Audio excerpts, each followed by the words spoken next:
का पेट भरने वाले आज उनको तू तृप्त कर रही है मैया। तेरे भाग्य की सराहना कौन करे। हे यशोदा माँ, आपने माँ होने का यश पाया है, भगवान की माता होने का यश पाया है। अब तो आपको ब्रह्मा जी भी प्रणाम करेंगे, आपको शिव भी प्रणाम करेंगे, देवताओं की ऋषि मुनियों की तो कहें ही क्या। जगत के लिए पूज्य बन गई माता यशोदा, क्योंकि जगत के पालनहार की माता होने का सौभाग्य जो पा लिया है। और ये सौभाग्य किसके बल पर पाया है? संतों की सेवा। इसलिए दास अनिरुद्ध ने भी माताओं की, संतों की, गुरुकुल में बच्चों की, गौ माता की, आप भक्त कोई भी आए वृंदावन गौरी गोपाल में सबको भोजन, आप सबकी सेवा, ये दास ने इन हाथों से सेवा ही की है। मैंने अपने इन हाथों को सेवा करके ही साफ किया है। आप अपने हाथ को निरमा साबुन से साफ करते हो। मुझे लगता है शरीर की शुद्धि निरमा साबुन से नहीं, सेवा से ही तन की शुद्धि होती है। क्या दोष होता है? बूढ़े में, बुढ़ापे में माँ बाप बोलते ज्यादा हैं। बूढ़े लोग ना खा खा खा खा खा खा खा खा बोलते बहुत है। बूढ़ा आदमी यदि चुप रह ले तो सबसे सुखी हो जाएगा, पर बोल बोल के ना बिगाड़ लेता है सब बेवजह का। इसलिए जो बूढ़े कम बोलते हैं वो सुखी हैं, और जो बूढ़े बोलती रहते हैं वो परेशान हैं। इसलिए बूढ़ों से भी मेरी प्रार्थना है कि बुढ़ापे में चुपचाप ध्यान भगवान का करते हुए, प्रभु की कथा नाम सुनते हुए, जपते हुए अपना मन प्रभु में लगाओ। बहू सम्मान से रोटी दे तो खा लो, और अपमान से दे तो खा लो। कई बार बहुएं गलत नहीं होती, सास 10-10 के बुरा कर देती है, वे बात का बोल रही है, आरोप लगा रही है। कई जगह बहू की गलती होती है, कई जगह सास की। कोई एक, मैं आपको एक बात कहूं, मैं बहू को भी एक बात कहता हूं कि आपकी सास बोले तो बोलने दो। बुढ़ापे में बोलने की आदत हो जाती है, स्वभाव में चिड़चिड़ापन आ ही जाता है। सास बोल रही है, ससुर बोला, बोलने दो। आप चुपचाप रोटी दो, सम्मान दो, सेवा करो, कुछ ना बोलो।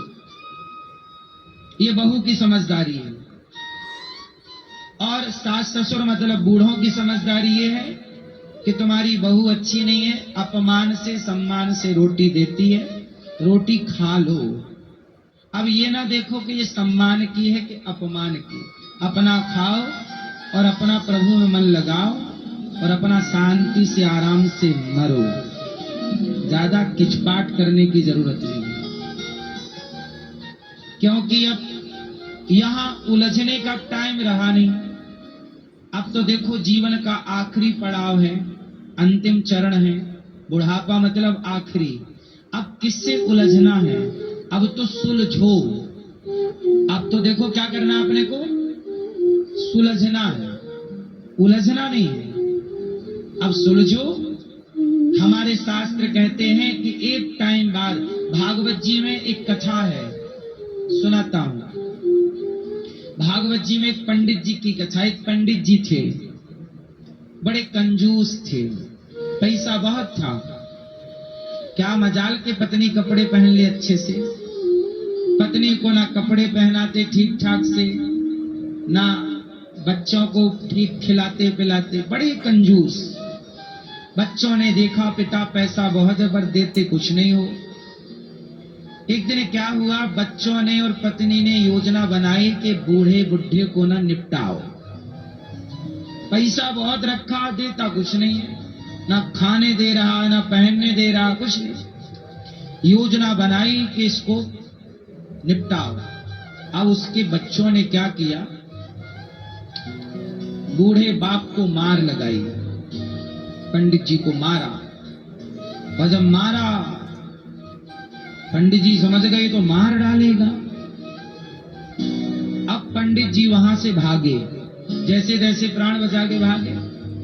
और जब भागे तो बच्चों ने बाप की संपत्ति पे अपना कब्जा कर लिया, वो खुश हो गए।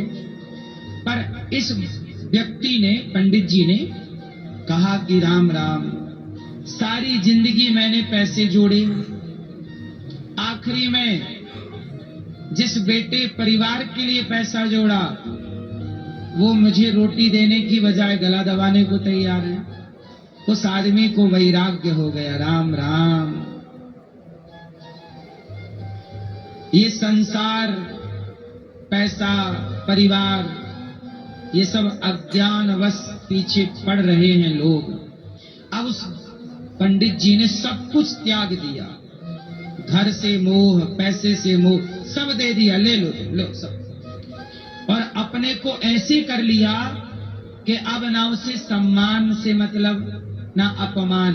उस कथा में ये भी लिखा है, मैं आपको बताऊं, वो गांव में जहां, अब वो ना बिल्कुल चुप रहता, केवल प्रभु का स्मरण, श्रीमन नारायण श्रीमन नारायण, वो बैठा।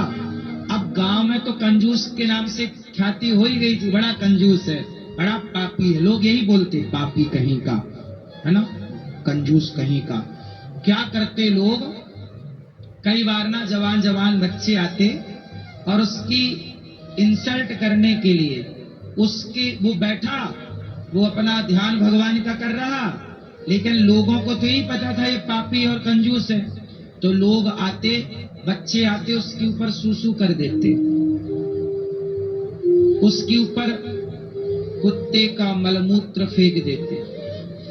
लेकिन वो अब इस स्थिति में पहुंच गया, आपके लिए बता रहा हूं ये सब बातें, कि कोई आपका कितना भी अपमान करे, अब वो पंडित जी उस स्थिति में पहुंच गए, परमात्मा से एकाकार ऐसे हुआ, चिंतन ऐसे जुड़ा भगवान से कि अब जगत का व्यवहार समझ में नहीं आता।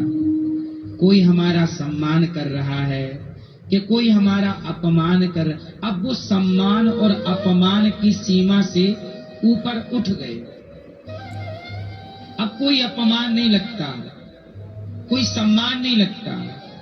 अब तुम सुसु कर दो ऊपर, चाहे मलमूत्र फेंक दो, कोई।